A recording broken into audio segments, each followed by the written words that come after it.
Salam əziz tamaşaçılar, bu günləri mən Səbir Xanlarov, başqa söhbətdən hər birinizi salamlayıram. Bu günləri Azərbaycanda təqdimata ehtiyacı olmayan sərt açıqlamaları ilə tanınan, mənim üçün doğrudan əziz və dəyərli olan Heydər Oğuz, jurnalist, ictimai siyasi aktivist və Ovqat.com saytının rəhbəri.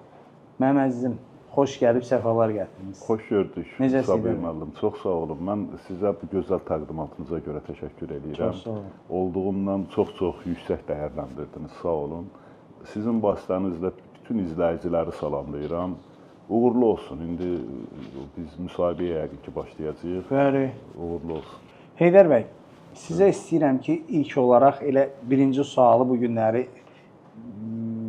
yönləndirmək istəyirəm. Bugün Ramiz Mehdiyev getdi, amma onun yaratdığı kölgə hələ də qalır. Sizcə o kölgənin altında kimlər gizlənir və yaxud da kimlər əzilir? Ramiz Mehdiyev tək bir fərd deyildi. Yəni biz əgər Ramiz Mehdiyevi bir fərd olaraq götürsək, Azərbaycanın bütün problemlərinin hamısını o fərd tərəfindən həyata keçirildiyini düşünsək, yanlışa yol verərik. Bununla həm də Ramiz Mehdiyevin özünü böyüdərik. Ramiz Mehdiyev əslində çox xırda bir fiqurdur, amma onun üzərində qurulan, onun rəhbərlik etdiyi sistem böyük sistem idi. Bu sistem nə sistem idi? Rusiya tərəfindən yaradılmış, Sovet hakimiyyəti illərindən ta bizim müstəqillik dövrümüzə qədər davam edən bir sistemdən söhbət gedir. Bunun adı agentura şəbəkəsidir. Bunu açıq demək lazımdır. Agentura şəbəkəsi. Rusiyanın Azərbaycanda yaratdığı agentura şəbəkəsi. Sayları haqqında çox müxtəlif fikirlər söylənilir. 80 min, 100 min o insandan, belə deyək, əməkdaşdan ibarət olduğu bildirilir. Yəni bu da çox böyük bir rəqəmdir. Çünki bunların bir də işçiləri var. Birbaşa Rusiyaya tabe olmadan sadəcə öz işlərini görən, onların idarələrində işləyən insanlardan söhbət gedir. Yəni çox böyük bir qüvvə var. Bu qüvvənin də başında Ramiz Mehdiyev dururdu. Təbii ki, Ramiz Mehdiyev tək deyildi. Bu qüvvənin müxtəlif platformalarda bir də o idarəçiləri var idi. Deyək ki, hərbi strukturlarda olan idarəçilər var idi. Deyək ki, inzibati orqanlara rəhbərlik edən strukturları var idi. Ramiz Mehdiyev də birbaşa inzibati orqanlara baxırdı. Digər strukturlarda, digər ictimai təşkilatlara qədər onların, məsələn, media rəhbərlik edənləri var idi ki, onlar birbaşa media rəhbərlik edirdi. Medianı da biz elə kiçiltməməliyik. Media 5-ci kolonun əsas aparıcı qanadıdır. Əsas ordunun əsas vurucu qoludur. Yəni bir çox sahələrdə siyasətdən tutmuş ta hərbə qədər bir çox sahələrdə fəaliyyət göstərən böyük bir agentura şəbəkəsindən söhbət gedir. Ramiz Mehdiyev də oranı idarə edirdi. Yəni Ramiz Mehdiyevin özündən söhbət gedirsə, o kiçik bir fiqurdur. 87 yaşı var, çəliklə yeriyir. Hətta indi məlumat daxil oldu ki, adam 7 saat o DTX-da dindiriblər. O DTX-yə gələrkən əsa ilə gəlib DTX-yə, yəni DTX-yə. Bu dərəcədə həm də o səhhəti yerində olmayan bir insandan söhbət gedir. Amma onu bu qədər güclü eləyən nə idi? Təbii ki, onun deyəndə Rusiyanın burada yaratdığı, yerləşdirdiyi müxtəlif o orqanlarda bəslədiyi, bastırdığı minalardır. Onların hamısı minadır, onlar sabahları partlaya bilər. Onların partlama ərəfəsində mən sevinirəm ki, Azərbaycanın xüsusi xidmət orqanları bunu aşkarladılar. Və hələ də deyirsiniz ki, çox üzr istəyirəm, hələ də deyirsiniz ki, yəni Ramiz Mehdiyev hələ də təhlükəlidir. Təhlükəli, təbii. Yenə deyirəm, söhbət təkcə Ramiz Mehdiyevdən getmir. Ramiz Mehdiyev gedəcək, bir başqa Ramiz Mehdiyev gələcək və yaxud bir başqa adam gələcək. Nə qədər ki, o strukturlar, o Azərbaycan dövlətçiliyinin təməllərinə yerləşdirilmiş o insanlar, o minalar təmizlənməyib, Azərbaycan həmişə təhlükəni gözləməlidir. Yəni Azərbaycan o təhlükəyə qarşı özünün o qarşı tədbirlərini görməlidir. Yəni belə deyək, o zərərsizləşdirici tədbirləri görməlidir. Mən hesab edirəm ki, bu istiqamətdə də müəyyən işlər gedir. Ramiz Mehdiyevin o həbs olunması elə-belə hadisə deyil. Yəni bu o deməkdir ki, artıq o proses o həddə gəlib çatıb ki, hətta ən aparıcı şəxsi belə həbs eləyə bilirlər. Bilirsiniz, məsələ bir çox iddialar var. Deyirlər ki, güya o İlham Əliyev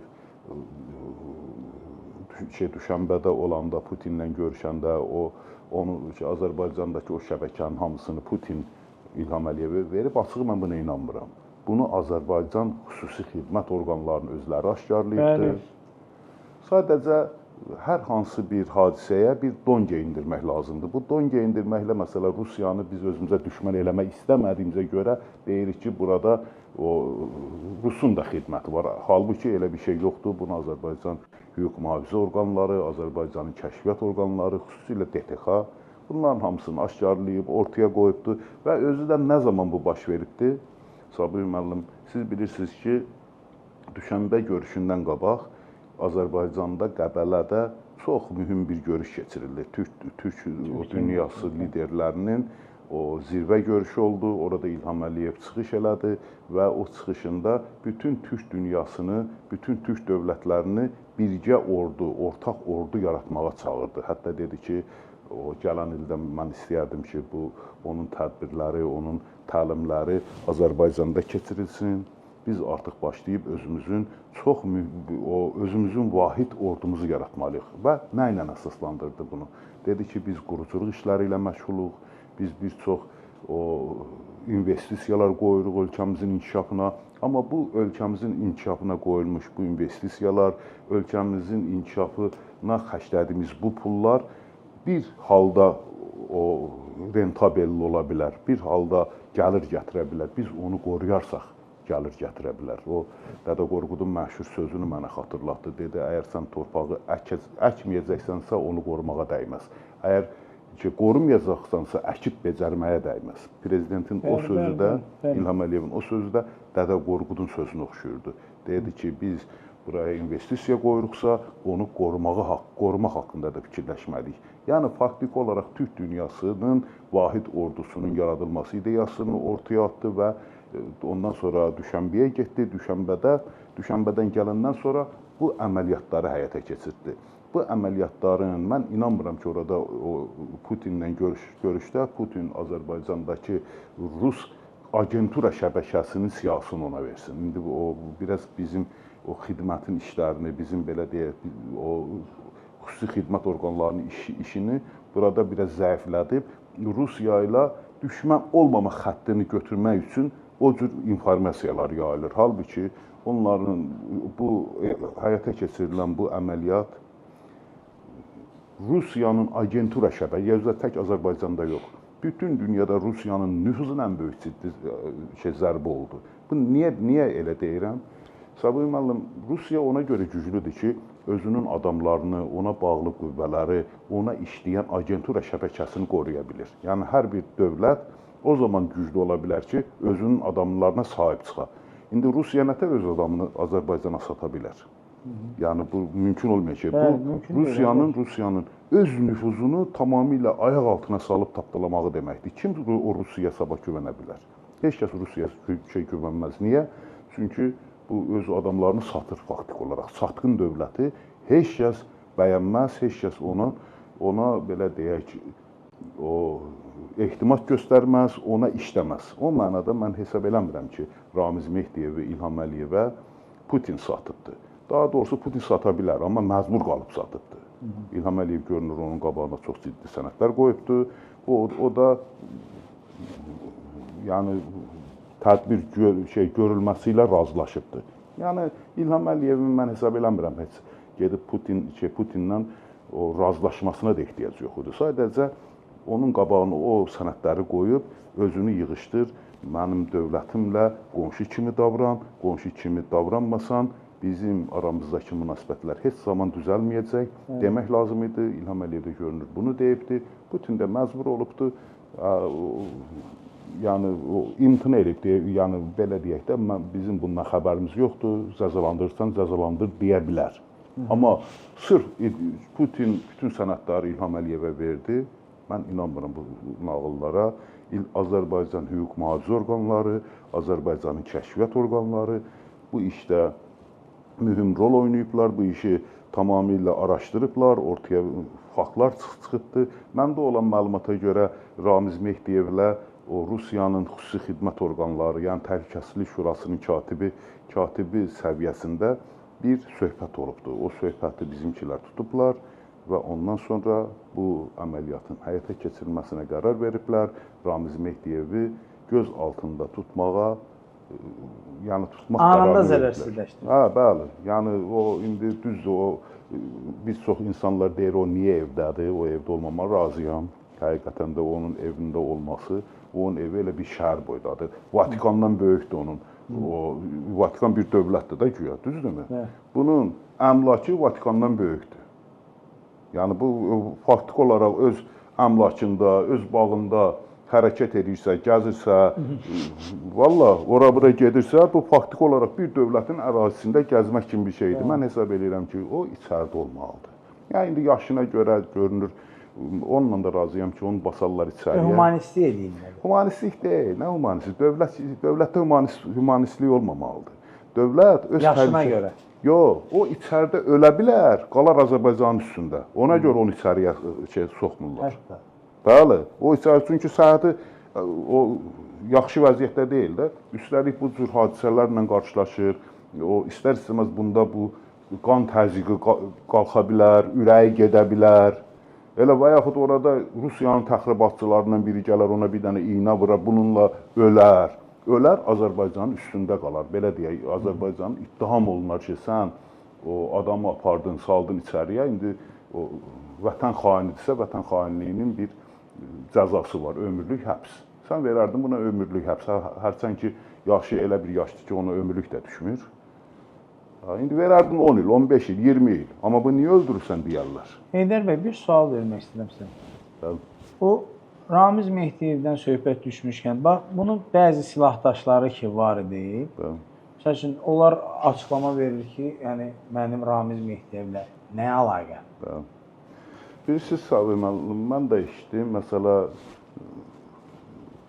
Ramiz Mehdiyevin ən yaxın adamı, onun belə deyək, qılıncı, onun aləti, yəni təsir alətlərindən biri kim idi?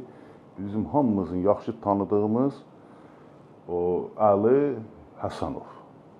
Bu Əli Həsənov, bilirsiniz ki, mətbuata rəhbərlik eləyirdi, mətbuat onun əlində idi. İndi durur, çıxır, bu danışır, özdə onun da birbaşa işçisi olubdur. Danışır, deyir, mənim Ramiz Mehdiyevdən nə əlaqəm var? Və yaxud Məlahət İbrahim qızı var, deputat. Bir nömrəli adamı kimi tanınırdı Ramiz Mehdiyevin. İndi bu günləri o Milli Məclisdə bir toplantı keçirilibdir. O toplantıda Ramiz Mehdiyevin məsələsini də müzakirə ediblər. Bir nəfər danışıb. Kim? Həmən xanım. Yəni İbrahim qızı, Məlahət İbrahim qızı. O başlayıb da yıxıb sürməyə. Ay nə bilim belədir, vətən xainidir. Bu yaxşı, vətən xainidirsə, bu indinin vətən xaini deyil ki. O orada oturandan 95-ci ildən indiyə qədər bu vətənə xəyanət eləyibdir, xəyanət xəttində olubdur. Sən onun, baxır, ən aparıcı üzvlərindən biri idin, belə üzvlərindən deyənə tərəfdarlarından biri idin və sən bunu bilmirdin. Onun bir çox əməllərində sən də iştirak edibsən, o Əli Həsənov da iştirak edibdir. Mən açığı, hamı başlayıbdır, bir Ramiz Mehdiyevin əleyhinə danışır. Bu mənə nəyi xatırladır? Mən mən başardığım qədər redaktəli deyəcəyim o əhvalatı, bir lətifə deyəcəyim sizə, o lətifəni xatırladır. Bir günləri qaynana evə gəlir ki, tez gəlir evə, işdən tez gəlir evə, görür ki, yataq otağından belə qəribə səslər gəlir. Əcaib, qəraib səslər gəlir. Gəlir, qapını açır, içəri boylananda, yəni otağa boylananda, gəlini öz sevgilisi ilə orada deməli kefdəymiş. Gəlini sevgilisinin altından qalxır belə, deyir ki, ay qoca kaftar, ged indi bunu da söz elə. Yəni siz təsəvvür eləyin, iş üstündə tutulub və deyir ki, ged indi bunu da söz elə. İndi bunların dedikləri, Əli Həsənovun dediyi bunu oxşuyur. İş üstündə tutulub, iş üstündə. Bu adamı iş üstündə tutublar, deyir ki, mənim ona nə dəxlim var? Yəni, bu artıq biabırçılıqdır, bu artıq simasızlıqdır, simasını itirmək deməkdir. Sənin birbaşa Ramiz Mehdiyevin media siyasətinə sən rəhbərlik, indi onun hesabına, onun elədiyi cinayətlərin hesabına bu günləri həbsxanada yatanlar var. Halbuki onun heç birisini onlar eləməmişdi. Onu eləyən kim idi? Həmən Əli Həsənovdur. Amma Vüqarov vardı indi, o familiyası yadımdan çıxdı. Bir qazet redaktorlarından biri idi. İndi onun yerinə həbsxanada yatır. Onu çıxardıb bunu salmaq lazımdır. Əli Hasanovu çıxır, hələ yekə-yekədə danışır. Ay nə bilim mənim ona nə dəxlim var və kimin kimə dəxli var? Heydər Oğuza bir sual vermək istəyirəm, amma mən inanıram ki, doğrudan da siz çox dürüst birisiniz. Bəli, təbii, buyurun. Amma elə dürüst də cavab verəcəksiniz. Heydər Oğuz nə vaxtsa bu sistemin içində olmuş adamlardandır, yoxsa yox? Gözəl sualdır. Baxın, mən deməli, mənim tarixim çox belə deyək, kasıb bir tarixim var. Anadan olmuşam 69-cu ildə, əsgərliyə getmişəm Rusiyada, xidmət eləmişəm, gəlmişəm, gələndən sonra mən Milli Azadlıq Hərəkatına qoşulmuşam. Nə bilim, o Azərbaycanın, yəni indi demək istəmirəm haralardan nə eləmişəm. Ondan sonra getmişəm Türkiyədə oxumuşam. Türkiyədə oxuyandan sonra qayıtmışam. Siz də Türkiyədə təhsil? Bəli. 1997-ci ildə qayıtmışam Bakıya. 97-ci ildə işləmişəm Hürriyyət qəzetində. Hürriyyət qəzeti o vaxt müxalifət qəzeti olubdur. Ramiz Mehdiyevin əleyhinə həmişə yazmışam. Ta o vaxta qədər ki, məni onlar o qəzetdən bir 5 il orada işləmişəm. 5 ildən sonra məni oradan zorla işdən çıxardıblar. Getmişəm diş texnikliyi eləmişəm. Diş texnikliyi elədiyim, mənim atam diş texnik olubdu. Ondan öyrəndiyim, o belə deyək, o peşanı ondan öyrənmişəm. Ata sənətimdir. Ata sənəti, deyil. Bəli, ailəmi ondan dolandırmışam. Orada işlədiyim müddətdə bu Facebook açılıbdı.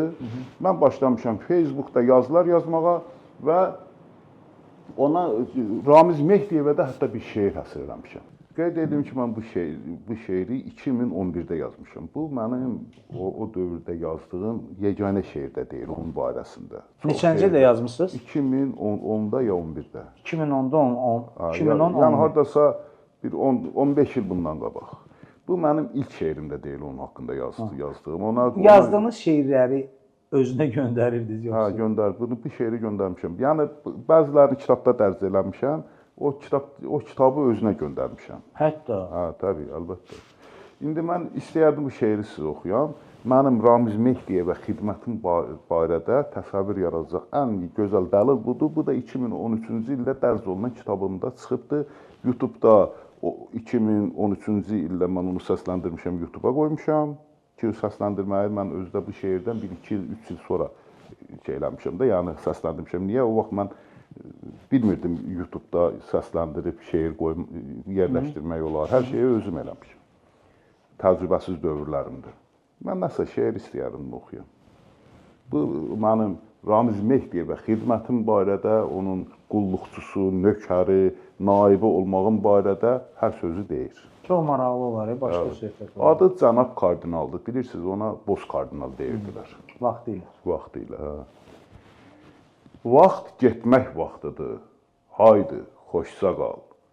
Boş yerə zamanı itirmədən get, bu son fürsətini cənab kardinal taleyin hökmünə ötürmədən get. Niyə bunu yazmışdım? Çünki o zaman Ərəb baharı baş vermişdi. Bütün Ərəb ölkələrində inqilablar olurdu, o hakimiyyətlər dəyişilirdi. Mən də buna deyirdim ki, sən artıq getmək vaxtıdır bu ölkəni o günə gətirmək ki, cəmaət qalxa Ərəb ölkələri kimi sənin üstüvə səni göndərələr, özün üzü sulu get.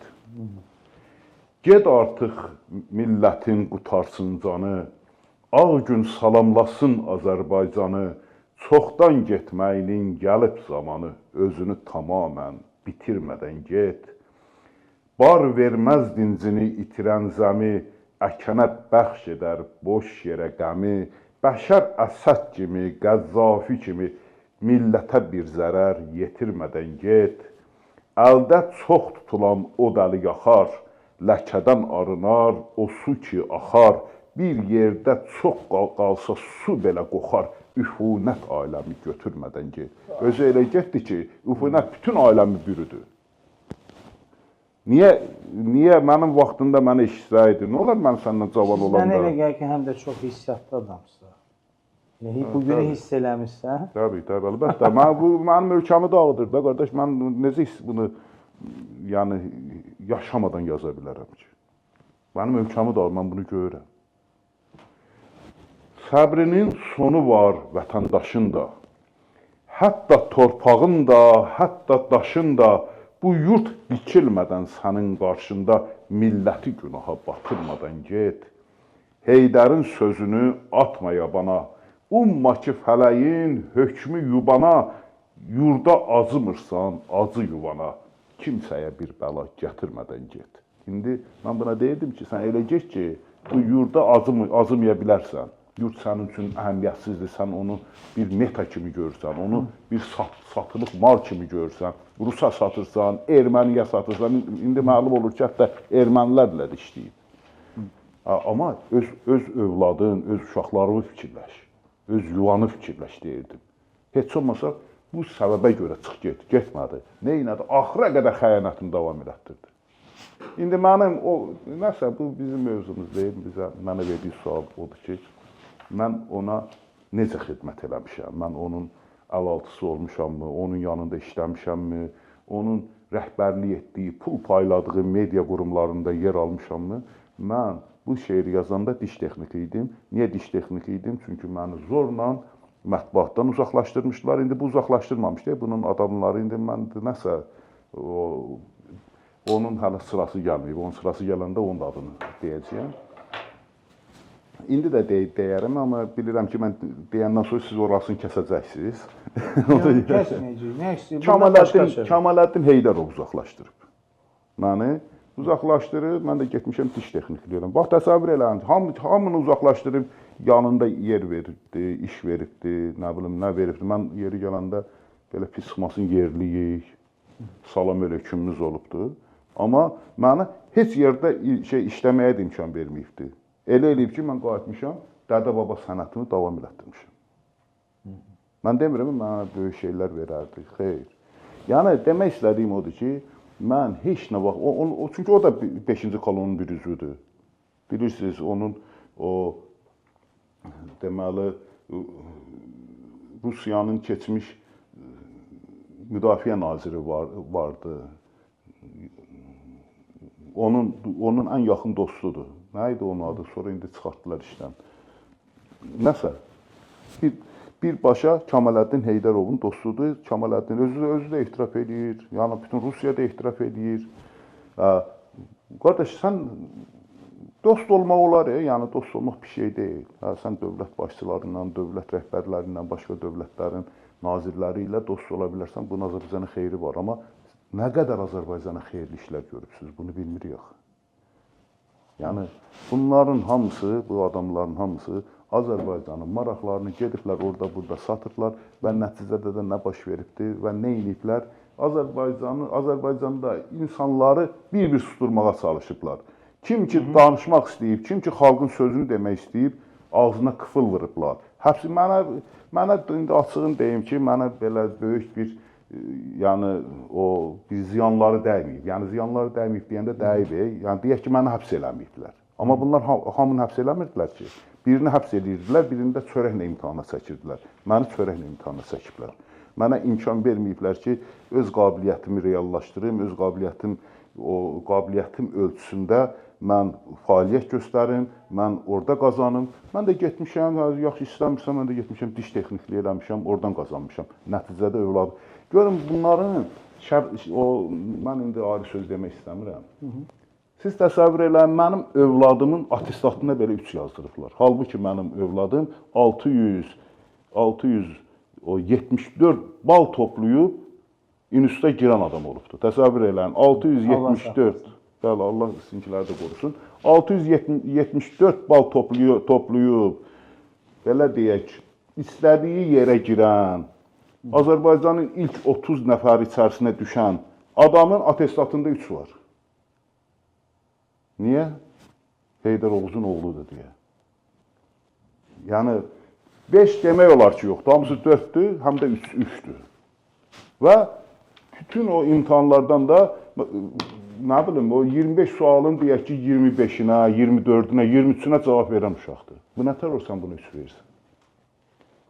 Heydər Oğuzun oğlu olduğuna görə, yəni bunlar namərd, necə namərddirlər? Bunlar hətta uşaqdan belə mənim qisasımı alıblar. Güya alıblar, Allaha çox şükür, mənim övladım getdi, Laboratoriya oxudu,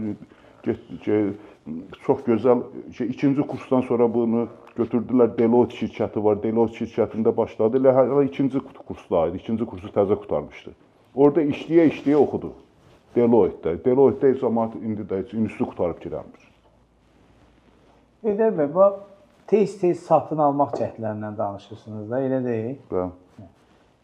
Bəs mənə elə gəlir ki, sizi heç kim inandırıcı saymır. Bu mənə belə gəlir, yoxsa cəmiyyət belə fikirləşir? Valla mənim üçün mənim haqqımda nə fikirləşirlər, nə edirlər?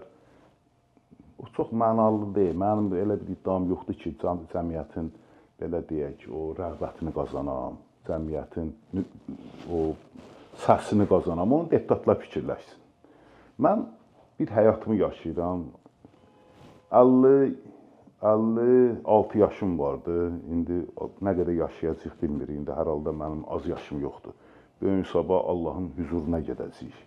Mən Allahın huzuruna... Allah gecindən versin bu arada. Yox, indi gedəcəyik də. Əvvəl axır gedəcəyik. Mənim də az yaşım yoxdur ki. Mənim atam 62 yaş yaşayıb. 62, Allah ölənlərə rəhmət eləsin. 62 yaşında rəhmətə gedib. Mənim 62 yaşıma 6 ilim var. Yəni, indi əgər mən atam qədər yaşasam, mənim 6 ilim vardı. Və yaxud da olsun 16 ilim.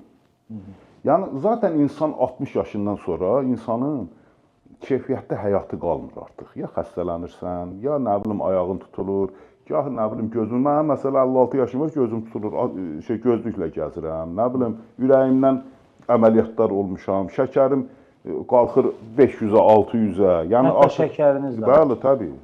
Mən bir gündə 8 dənə dərman içirəm. Allah kömək olsun. Çox sağ olun, Allah heç kəsə xəstəlik nəsib eləməsin. Yəni, artıq deməlisən, keyfiyyətli həyatı itiribsən. Keyfiyyətli həyatı itirmək, ölümə bir addım yaxınlaşmaq deməkdir. Mən bundan sonra, mənim bir dənə məqsədim vardı. Allahın qabağına çıxanda üzaq çıxın. Hamımız onun qabağına çıxacağıq.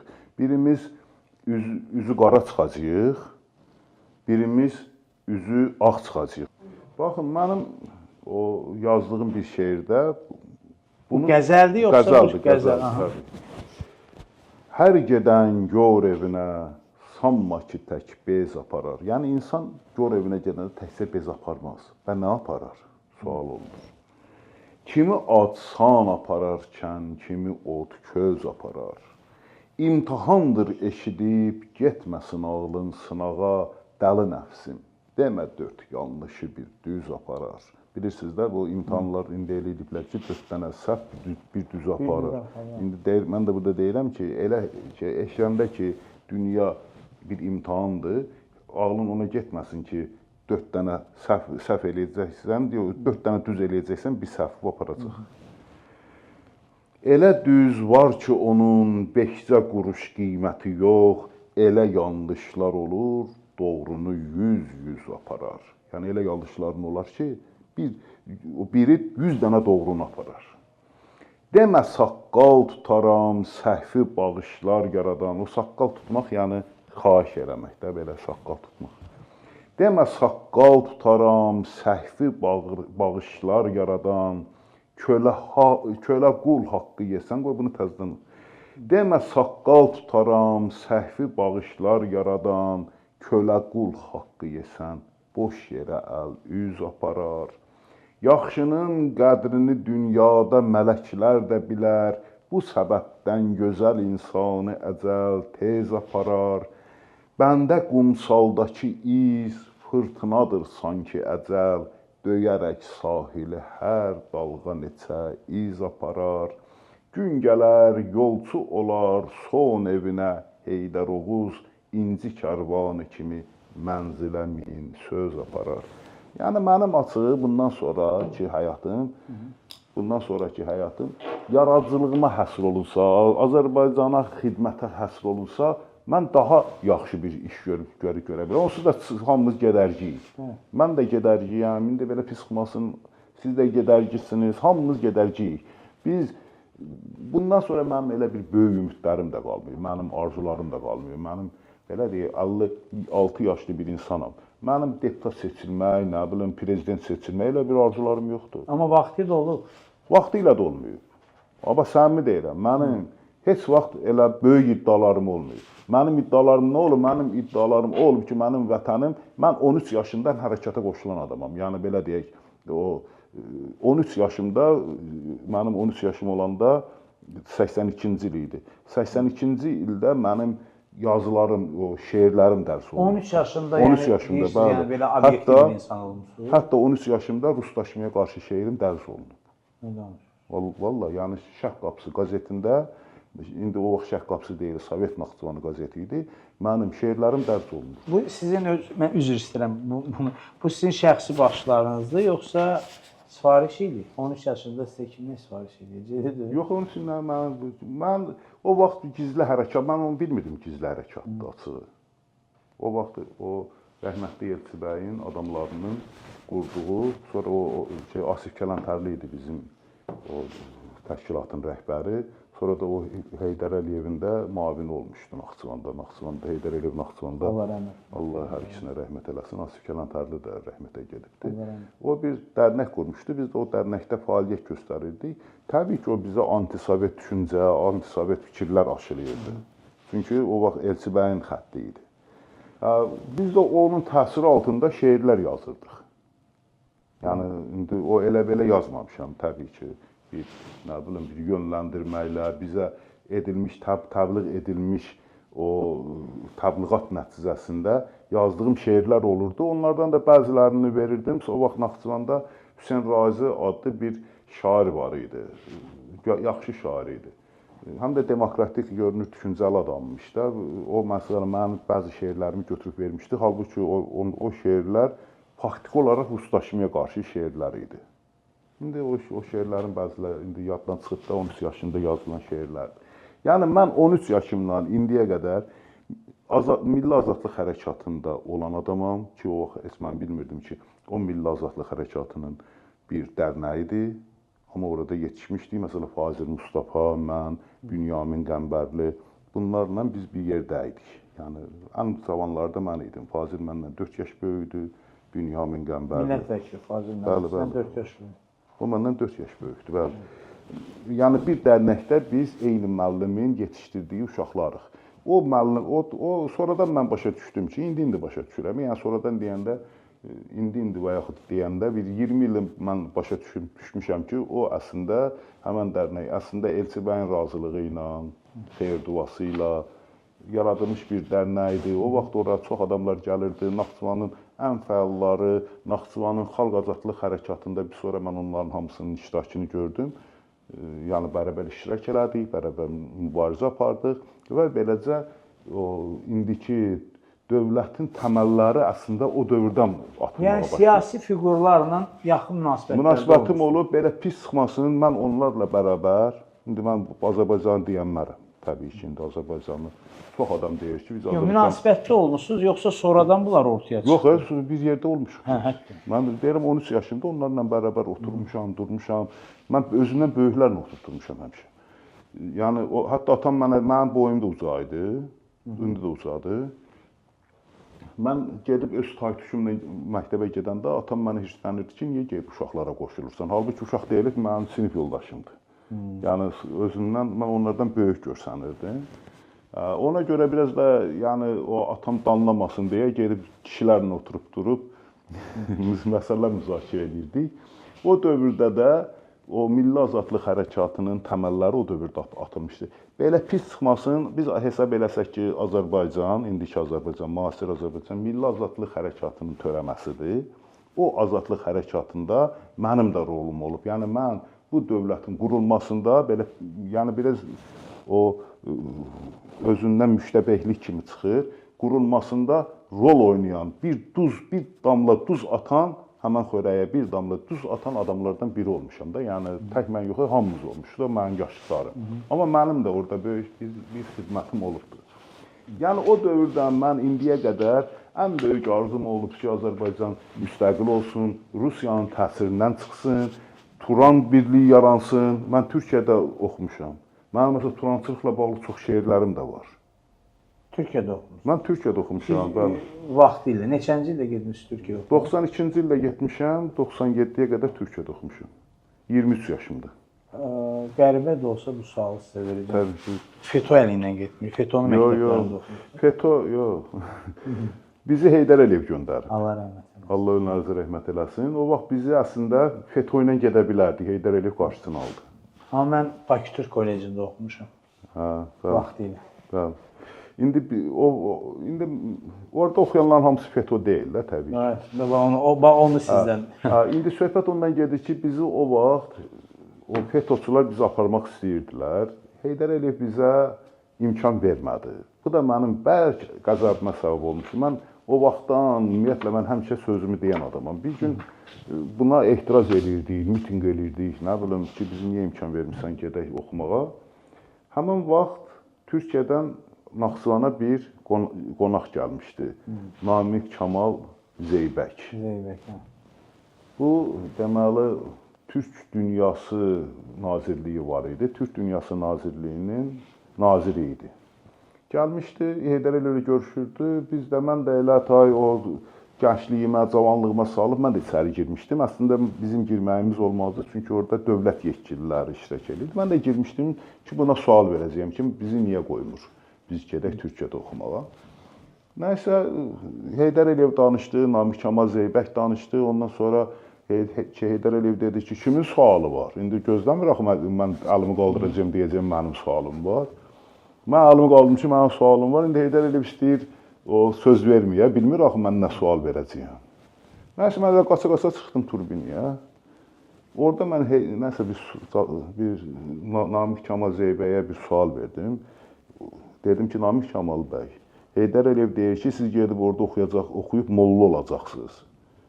Yəni, hətta Heydər Əliyev bizə o söz demişdi ki, gedib orada oxuyub molla olacaqsınız, nə özünüzü öldürürsünüz. Heydər Əliyev o vaxt bizim getməyimizə imkan vermədi, özü ikinci dəfə orada bir imtahan keçirdi. O imtahandan keçdim mən getdim də, mənim kimi 76 nəfər getdi. 76 idi, hə, 76 nəfər getdik biz Naxçıvandan. Getdik orada oxuduq və sonra da qayıtdıq, gəldik. İndi nəsə, onun çox tarixçəmiz var. Mənim Heydər Əliyevlə bağlı xatirələrim də var. Mən onları danışmaq istəmirəm. Niyə danışmaq istəmirəm? Cəmaət bu dəqiqə özündən belə əhvalatlar uydurur. Mən də onlara qoşulmaq istəmirəm. Yəni, açığı mənim o danışdığım real fakt olmasına baxmayaraq, elə görsənə bilər ki, mən özümdən nağıl uydurub danışıram. Ona görə o şeylərin çoxsunda danışmaq istəmirəm açığı. Amma bizim ora, indi siz sual veribsiniz ki, FETÖ-nun əli ilə getmişdiniz, xeyr. Biz Heydər Əliyevin əli ilə getmişik. Heydər bəy, bugün Azərbaycanda səhiyyə nə vəziyyətdədir? Bəli. Nazirlik olduğu halda. Bir də təvib yaradıblar. Təvib yaradırlar. Bəli. Bilirsiniz, hər şeyin bizdə alternativini yaradıblar. Yəni, o paralelini yaradıblar. O Türkiyədə yaxşı bir söz tapıblar, paralel dövlət. Bizdə bir də hökumətin paralelləri var. Nə bilim, Səhiyyə Nazirinin bir başqa ona nəzarət edən bir qurum var. Nəzarətə nəzarət. Nəzarətə nəzarət. Əslində nazirlik nəzarət sözündən gəlir. Nəzər, baxış sözü ərəb dilində nəzər baxmaq deməkdir, baxmaq. Yəni ona görə türklər ona baxan deyirlər. Biz nazirlik deyirik, yəni nəzər salan, baxan. İndi ona da bir dənə də yenə ona bir qurum verir. Mən başa düşürəm bunu. Onun da səbəbi, məsələn, asan xidmət yaradıblar. Niyə? İnzibati ərazilərini, bax, hamısı həmən bu Ramiz Mehdiyevə qarşı mübarizə üçün Azərbaycan hakimiyyətinin, İlham Əliyevin məcburən atdığı addımlardır. Onların hamısı paralel dövlətlərdir. Yəni, paralel hökumətlərdir. Niyə? Onu Ramiz Mehdiyev komandasının əlindən alması üçün. Asan xidmət nə iş görür? İnzibati orqanların işini görür. Əvvəllər gedirdin, sənət alırdın, sənət üçün pul verirdin, rüşvət verirdin. O rüşvətin qarşısını ən azı almaq üçün və yaxud gedirdin notariusda sən o sənət imzalatdırırdın, imzalayacaqdın. Notariusda bir də dədəsinin qiymətini qoyub səndən yəni o pul alırdı, rüşvət alırdı. Onların hamısını yığışdırmaq üçün mən o gün getmişdim. Bu asan xidməti yaratdılar. Bir sözü bitirməmişdim, o bir nə keçirəm bağışlayın. Mən o gün getmişdim Asan xidmətə. Bir balaca bir işim var idi. Forma 2 almalıydım. Getdim. Yəni açığı çox belə deyək. Birinci mən getmişdim. 6-cı gün idi. 6-cı gün onlar saat 9-da işləyirlər. Mən də tezləndən saat 8-də getmişəm ki, o çox gözləməyim. Getdim, bir saat gözlədim. O 1 saatdan çox ilk girəndə mən oldum da içəri. Girdim içəri, cəmi 5 dəqiqəyə çəkdi. 5 dəqiqə çəkdi, götürdülər forma 2-ni verdilər. Verdi mənə, indi biz müsəlmanıq da öyrəşməmişik ki, pulsuz nəsə həll olunsun. Deyirəm ki, mənim nə qədər borcum var? Deyir, borcunuz yoxdur. Dedim, nətər yəni borcun yoxdur? Azərbaycanda yəni nətər ola bilər? Bu sənət alasan, pul verməyəsən. Heç qəpik də verməyəsən. Rüsum da verməyəsən. Nə bilim, dövlət pulu da verməyəsən. Yəni, bunu niyə yaradıblar? Azərbaycanda inzibati strukturlardakı rüşvətxorluğun, Ramiz Mehdiyevin komandasının qarşısını almaq üçün. Hətta jekləri mən bilən ləğv eləmişdim, amma indiyə qədər də qalır. Niyə? Ramiz Mehdiyev imkan vermir. Onun komandası imkan verir. Jek strukturası lazımsızdır. Hə da, bəli. İndi eyni şəkildə Azərbaycanda da bu təbibi ona görə yaradıblar ki, Səhiyyə nazirinə əvəz eləsin və yaxud ona nəzarət eləsin. Amma bununla da nə baş veribdir? Baxın, çox gözəl bir məsələyə siz toxunubsunuz. Bu plan uğurlu alınmayıb. Asan xidmət uğurlu alınıb, amma bu alınmayıb. Məsələn, mən belə deyək, şəkər xəstəsiyəm. Mən hər ay gedirəm poliklinikadan dərman alıram. Əvvəl gedirdim poliklinikaya dərman almağa, birbaşa keçirdim həkimin yanına. Həkim mənə o dərmanları belə deyək ki, yəni daha doğrusu bir çek verirdi. O çeki mən aparırdım dərman aptekə. Verirdiniz, götürürdüm. Amma indi gedirəm. Deməli, əvvəl yəni poliklinikanın içərisinə girəndə orada belə bir təbib bir şey qurubdur orada. Nədir? Özünün o dəstgahını qurubdur. Gedirsən ora, ondan bir dənə sənəd alırsan. Onu aparırsan, verirsən həkimə, həkim sənə dərman yazır, çekini yazırsan, onu aparırsan baş həkimə, baş həkim onu imzalayır, ondan sonra sən onu düşürsən aşağıya, aşağıda verirsən aptekə, aptekdən dərmanı alırsan. Bir dənə dərman almaq üçün gör nə qədər prosedur keçirsən. Əvvəla təbibdən keçirsən. İkincisi, həkim sənə dərman yazır. Siz də şəkər adam, mən də şəkər adam, şəkər gəlir. Allaha and olsun, 2 ay mən gedib ona görə şəkər dərmanımı almadım. Şəkərim qalxdı 600-ə gözüm. Mən bax, bir ay bundan qabağa qədər mən gözlük taxmırdım. Çox da rahat oxuyurdum. İstəndən, indi mənim yaşımın o keçməsinə baxmayaraq, mən çox rahat oxuyurdum. Gözlüksüz oxuyurdum, gözlüksüz yazırdım. Mən bir gündə səhər tezdən axşama qədər yazı yazan adamam. Yazırdım, heç bir də o gözlükdən də istifadə eləmirdim. Amma bu günləri mən bunu taxmadan yəni o işlərimi görə bilmirəm. Bu göz problemi də məndən nə vaxt yaranıbdır? Bir 10 gündə yaranıbdır. Niyə? Çünki 2 ay mən gedib şəkər dərmanımı almamışam. Niyə?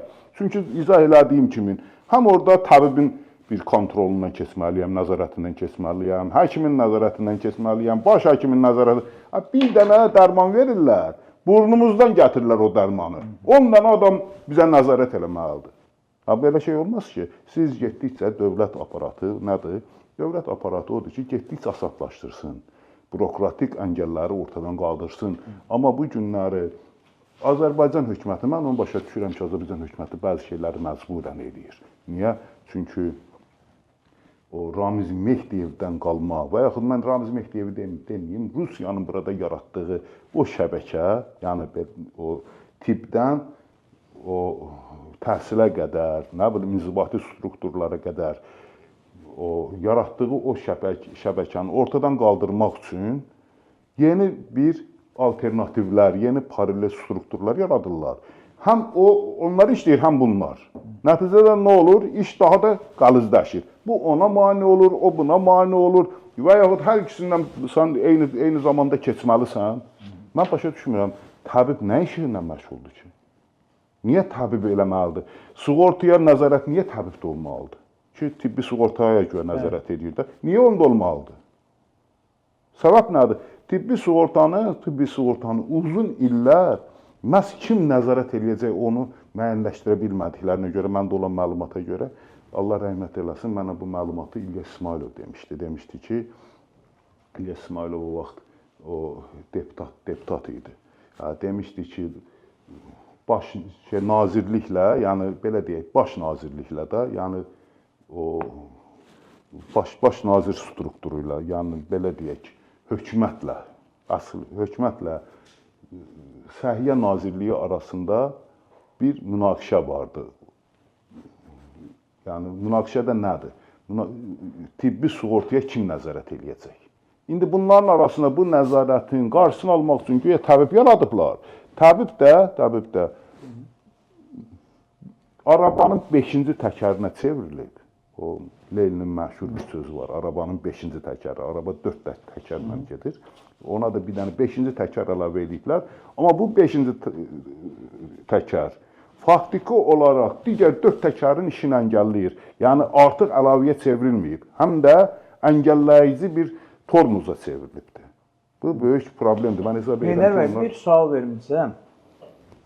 Eyni şəkildə üzr istəyirəm. Eyni şəkildə təhsildə yaradıblar. Təhsil barədə sual vermək istirdim.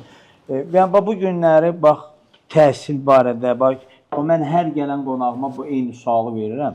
Bax hər gün sosial şəbəkələri yəqin ki izləyirsiniz. Gündə bir məktəb direktorunun səs yazısı paylaşılır. Düzdürmü? Doğru.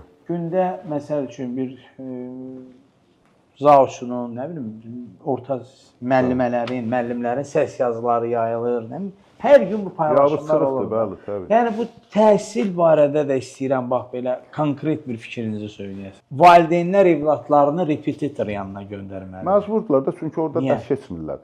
Mən məsələn indi mənim oğlum, mənim böyük övladım oğlandı.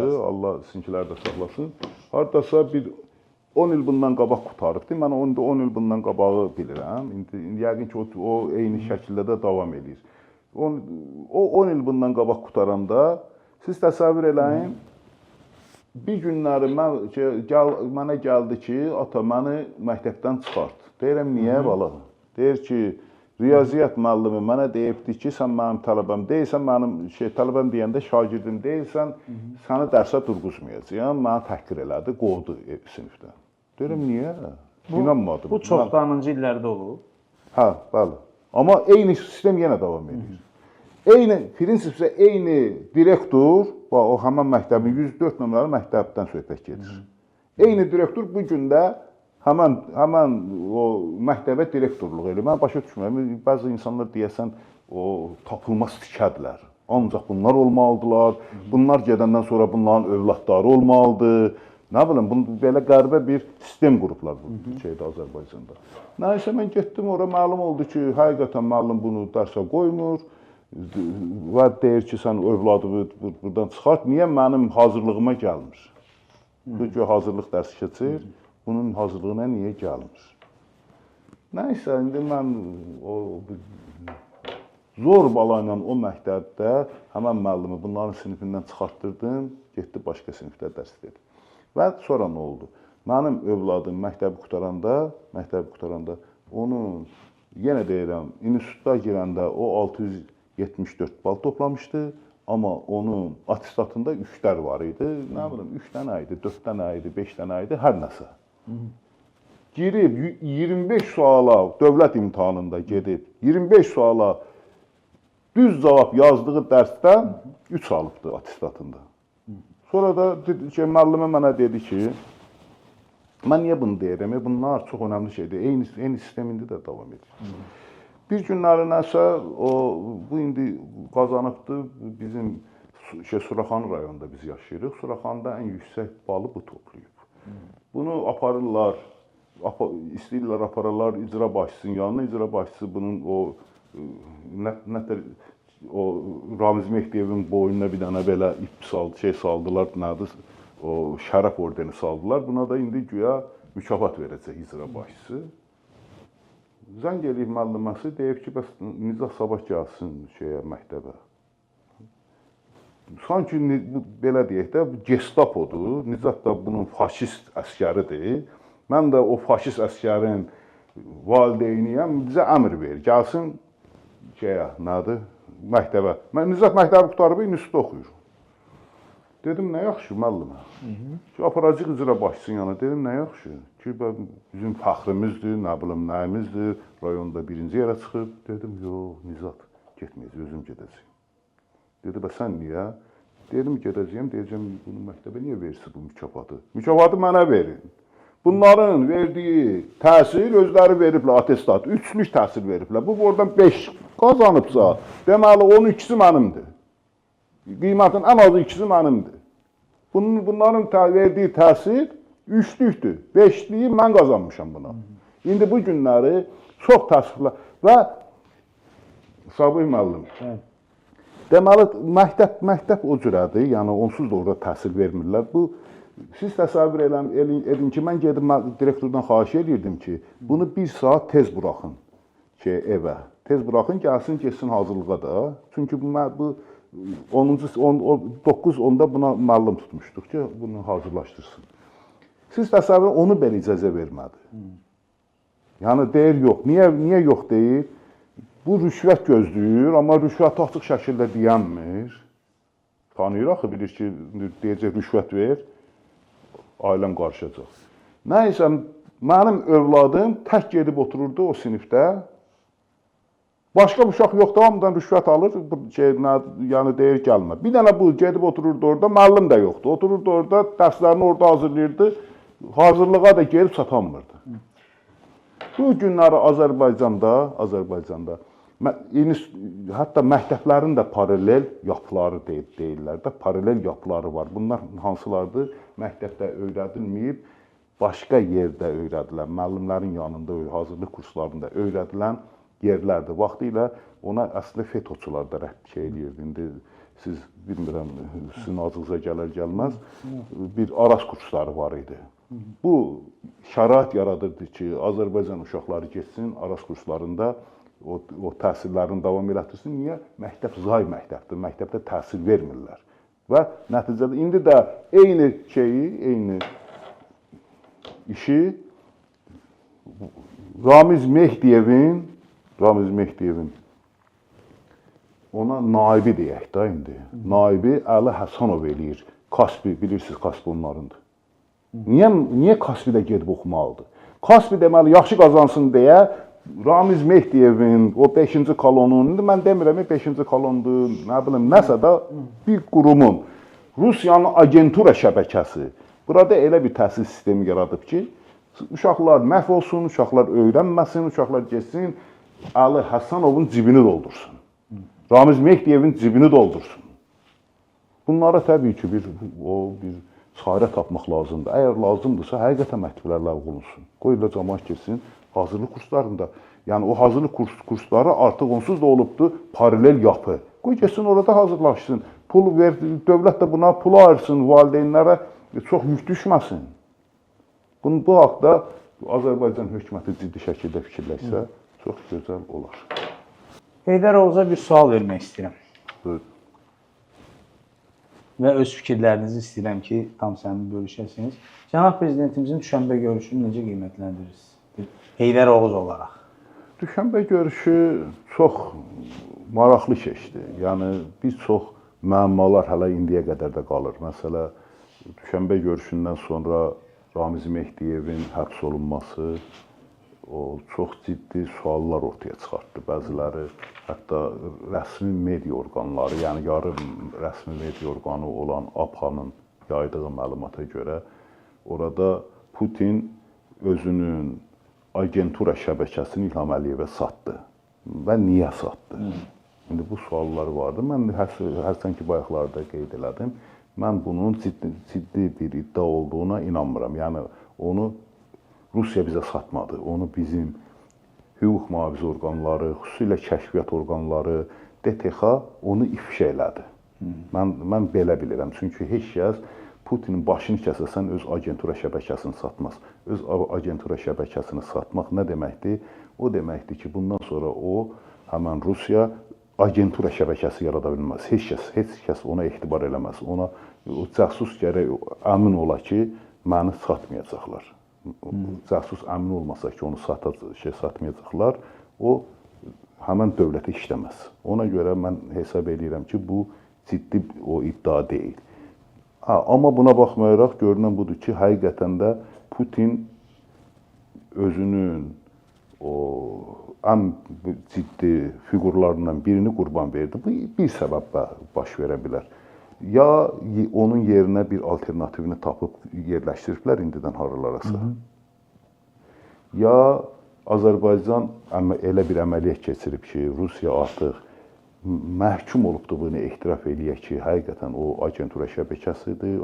Agentura şəbəkəsinin başında Ramiz Mehdiyev adlı adam dayanır və siz onu zərərsizləşdirə bilərsiniz. Çünki bir agentin ömrü onun ifşa olunana qədərdir. Yəni o ifşa olundu, onun hər şeyi ortaya çıxdısa, o artıq özünün o casusluq imkanlarını, potensialını itirir. Çünki hər zaman o göz altında, nəzarətdə altında olacaq, onunla işləməyin heç bir anlamı qalmır. Yəni Ramiz Mehdiyev ya çox əhəmiyyətini itirmişdi, ümumiyyətlə əhəmiyyətsiz bir fiqura çevrilmişdi, onunla işləməyin heç bir adı qalmamışdı deyə Rusiya onu satdı Azərbaycana. Ya bu ola bilər ki, bu da ehtimal da var, çünki adamın 90-a yaxın yaşı var, çəriklə yeriyir, nə bilim, əqli qabiliyyətini getdikcə itirir, hətta həyatını itirmə təhlükəsi yaranır. Bunlar hamısı ola bilər. Amma mən hesab edirəm ki, ondan daha çox Azərbaycan onu ifşa elədi. Azərbaycanın o DTX-sı, Azərbaycanın kəşfiyyat orqanları hər şeyi açdı, tökdü, ortaya qoydu və artıq bundan sonra Ramiz Mehdiyev məsələsinin, Ramiz Mehdiyev kitabı bağlandı və bununla da məsələ bitdi. Düşənbə görüşünün ən mühüm o nailiyyətlərindən, Azərbaycan üçün nailiyyətlərindən biri buydu. Rusiyanın əlindəki silahı aldıq. Yəni Azərbaycana qarşı əlindəki silahlarından birini aldıq. O bəlli deyil ki, onu Rusiya bizə verəndən sonra əlində digər, gizli, daha təhlükəli silah qalıbmı, qalmayıbmı? Təbii ki, indi onu da yenə Azərbaycanın o kəşfiyyat orqanları müəyyənləşdirməlidir. Bunu bizim müəyyənləşdirmək imkanlarımız, bu haqda fikir söyləmək imkanlarımız çox dardır, mümkün deyil. Amma hər halda bu ehtimalı mütləq göz önündə bulundurulmalıdır. Bu ehtimal araşdırılmalıdır. Bu ehtimala uyğun gələn, bu ehtimalı təsdiqləyən faktların hamısı ortaya çıxarılmalıdır. Mən hesab edirəm ki, bu çıxarılacaqdır. Digər bir mühüm səbəblərindən biri, məsələ o daha doğrusu önəmli, əhəmiyyətli xüsusiyyətlərindən biri Düşənbə görüşünün Azərbaycandan üzr istəməsi idi Rusiyanın. Bilirsiniz ki, Putin orada Azərbaycandan bir üzr istədi. Düzdür, indi bu üzr bir çoxlarını qane etmədi. Çünki o Putinin üzrü bu şəkildə idi. Bizim ölkəmizin üzərində Azərbaycan təyyarəsi vurulduğuna görə mən üzr istəyirəm dedi. Amma Putin başqa sözlə deyə bilməzdi, bunu da qəbul eləməliyik. Çünki istintaq hələ tamamlanmayıb. Tamamlanmayan istintaqın nəticəsinə görə üzr istəmək o deməkdir ki, həmən istintaqın əhəmiyyəti qalmır. Həmən istintaqa siyasət müdaxilə edir. Çünki bu istintaq hələ tamamlanmadığına görə o təyyarənin kim tərəfindən vurulduğu da tam ortaya çıxmayıbdır. Yəni belə deyək, əslində ortaya çıxıb, amma rəsmən elan olunmayıb. Rəsmən elan olunmadığına görə Putinin istintaqın nəticəsi barədə fikir söyləməsi yersiz görünə bilərdi. O Rusiya üçün beynəlxalq hüququn pozulması ola bilərdi. Putin o boyda üzr istəyə bilərdi, o boyda da istədi. Yəni nə dedi? Dedi, mənim təyyarə mənim üzərimdə vurulub, mənim üzərimdə vurulduğuna görə mən üzr istəyirəm. Orada bir çox sözlər də dedi ki, bu onu göstərirdi ki, təyyarənin Rusiya tərəfindən vurulduğunu da etiraf edir. Amma etiraf eləməsinə baxmayaraq üzrə salmır onu. Deyir ki, həmən vaxt 3 dənə o dron var idi, Ukrayna tərəfindən atılan, bizə göndərilən Qrozun üzərində bizimkilər onu vurmaq istəyirdi. Yəni görünür o biraz da yanlışlıq olubdu. Bu Azərbaycan təyyarəsinin yanına atılan o bombalar, raketlər Azərbaycan təyyarəsinin 10 metrliyində partlayıb və Azərbaycan təyyarəsi xəsarət alıb, bunun nəticəsində də həmən qəza hadisəsi törüyübdür. Yəni bütün bunlara baxmayaraq Putinin Azərbaycandan üzr istəməsinin özü böyük bir nailiyyətdir. Çünki bu vaxta qədər Rusiya özünü elə göstərdi ki, güya o heç kəsdən üzr istəməz. Siz bilirsiniz, bir hardasa 20 ilə yaxın, 20 il bundan əvvəl Polşanın bir təyyarəsi Rusiya üzərində qəzaya uğradı. Və orada Polşanın bütün o prezidentindən tutmuş, xarici işlər nazirinə qədər bütün rəhbər heyəti həmən təyyarədə idi və hamısı öldü. Yəni hamısı öldü. Bu vaxta qədər onun üzrünü istəməyibdi. 20 illə yaxınlaşır, ya 20 ili keçibdi. Amma Azərbaycandan bir ilin ərzində, 10 ayın ərzində Azərbaycandan üzr istədi. Bu niyə 10 ayın ərzində Azərbaycandan üzr? Bu 10 ay hardan gəlir?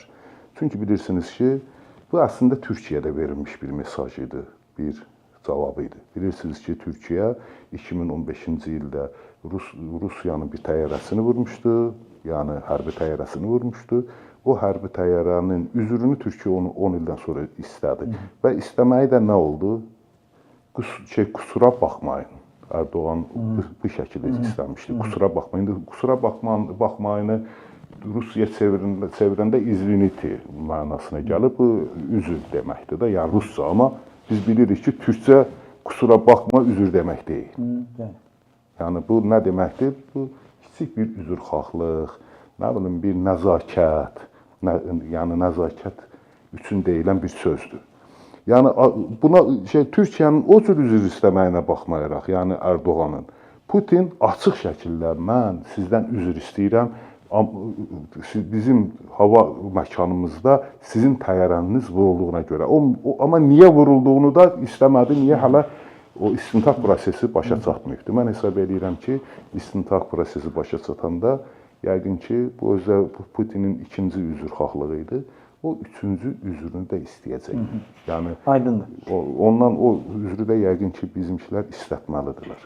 İndər bəy, nə qədər yadımdan çıxmayıb. Mən bu yaxınlarda doğrudan da bir sosial şəbəkələrdə bir video qabağıma çıxdı. Yadımdan düşmüşəm deyəcəm. Yenə də qayıdacam mən. Biləcəksiniz söhbət kimdən gedir. Bizim keçmiş təhsil nazirimiz, şəxsən o Misir Mərdanovun xəttini çox istəyirəm. Çünki tam dəqiq və qərəzsiz danışdığına görə. Misir Mərdanov baxmısınız, izləmişsiniz, yoxsa yox? Bilmirəm, onlardan söhbət gedir. Bu Ramiz Mehdiyev barədə, yəni belə deyim də, elə bir açıqlamalar verdi ki...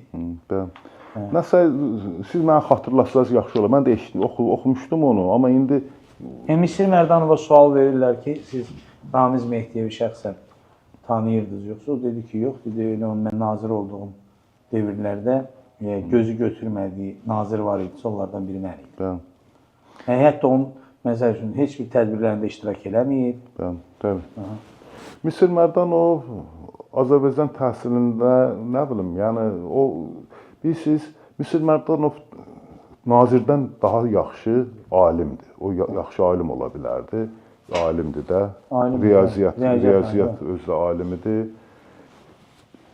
Amma Azərbaycanda bir sistem var. O sistem hamını əliyir, özünün o həzm-i rabə deyirlər də, həzm-i rabəsindən keçirir. Yəni, Misir Mərdanov da bu hökumətin, bu hakimiyyətin, bu rejimin həzm-i rabəsindən keçmiş insandır. Yəni, istər-istəməz onun dövründə də rüşvətxorluq baş alıb gedirdi. İstər-istəməz onun dövründə də müəyyən hadisələr var idi. Məsələn, biz Türkiyədə oxuyurduq, mənim yaxşı yadımdadır ki, o vaxt bizdə 3 il orada bir dərsdən keçə bilməyən uşaqlar oradan bilirsiniz ki, universitetdən atılırdılar. Daha doğrusu atılmırdılar. Onların burs deyirlər. Bursu kəsilirdi. Onlar sənədlərini oradan alıb gəlirdilər. Təhsil Nazirliyində perevod alırdılar. Azərbaycanın müxtəlif universitetlərinə gedib orada oxuyurdular. Yəni, o da bir rüşvətxor, o da pis rüşvətxor. Heç bir təhsilli olmayan adamlar, yəni ümumiyyətlə oxuya bilməyən. Misir Mərdanovun fəaliyyəti barədə soruşmuram. Mən Misir Mərdanovun çox xahiş edirəm də, Misir Mərdanovun Ramiz Mehdiyev barədə verdiyi açıqlamanı istəyirəm. Ramiz Mehdiyev barədə Təbii o da bir söz dedi. Açığı o yaxşı. Baxmam. Mən baxmamışam. Mən bu o haqda çox ciddi məlumatım var, yarından çıxıbdı. Amma mənim belə deyək, diqqətimi cəlb etməyəcək qədər bir açıqlama idi da. Bunu istəyirsən yazma. Onun haqqında yaxşı söz deyənmələm. Çünki baxın, Naxçıvanın bu canişim var, indiki hakim. O adam 3 il heç bir təhsil, özəki ot deyə girib.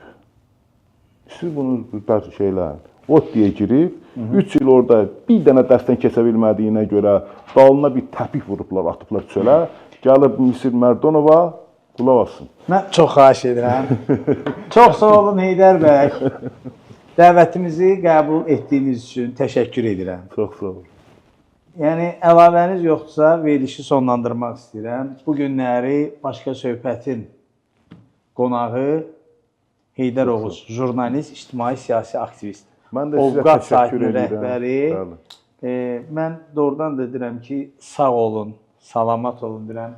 Əziz çox hörmətli, dəyərli Başqa Söhbət izləyiciləri, tamaşaçıları, hər birinizə minnətdaram. Təşəkkür edirəm. Sağ olun deyirəm.